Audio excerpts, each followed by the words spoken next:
The Prophet Muhammad, peace be upon him, said, "The Dajjal will be followed by 70,000 Jews of Isfahan, wearing Persian shawls."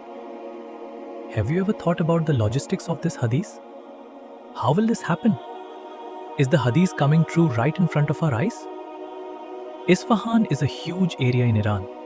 How will 70,000 soldiers reach there and then march out behind Dajjal? And why Persian shawls, brothers and sisters? A lot of questions are gathering around this recent news report. Will they march behind the Dajjal, as mentioned in the hadith? Does that mean Dajjal is already here? Is he in hiding?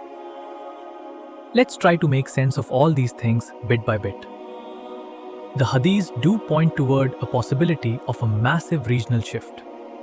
When we look at the unprecedented devastation happening right now, the severe humanitarian crisis, the tragic toll on innocent lives in Gaza, the escalating military campaigns expanding into Lebanon, and now the conflict with Iran, things might look like Iran has the upper hand today. But we cannot decipher or predict Allah's plans. We don't know how this whole situation will eventually turn out. Israel might actually take over this whole Middle East area, form a greater Israel, and people might actually be living in Isfahan. So the Isfahan part of the hadith of the Prophet might come true this way. But if they take over, why would they wear Persian shawls?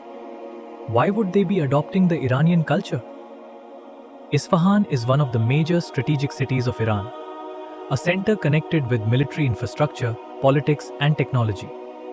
One possibility could be infiltration, camouflage, living among the locals. We know in the modern world, operations don't always happen in plain sight. This reminded me of a story of great deception I read in Learn All Stories from Quran in 30 Days.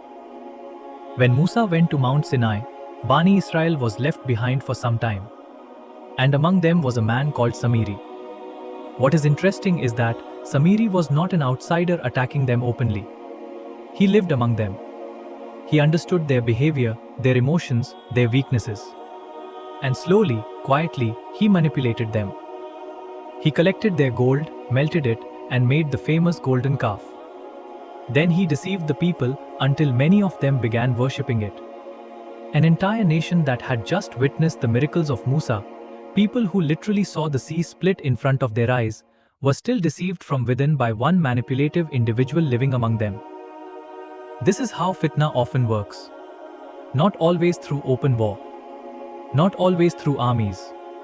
Sometimes through infiltration, deception, and psychological influence from within society itself. And that is why the Fitnah of Dajjal is considered the greatest Fitnah in human history.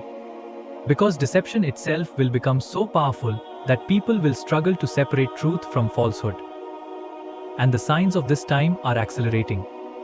Along with the wars, we are seeing preparations for the end times happening right now.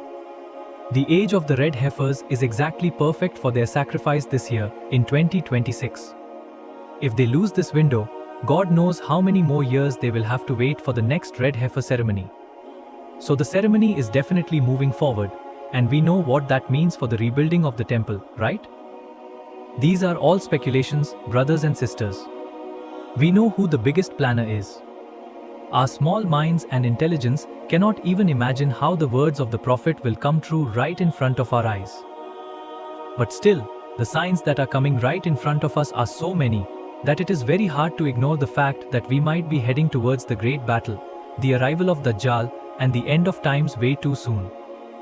What Allah has decreed has to happen. Dajjal will come. Imam Mahdi will lead the best of the Muslim Ummah. And Hazrat Isa will arrive on earth from the heavens to defeat him. But all these signs and prophecies are knowledge for us, not a reason to panic. It is knowledge that guides us to come to the right path, focus on our Iman, and be the Muslims that will be a part of the army of Imam Mahdi.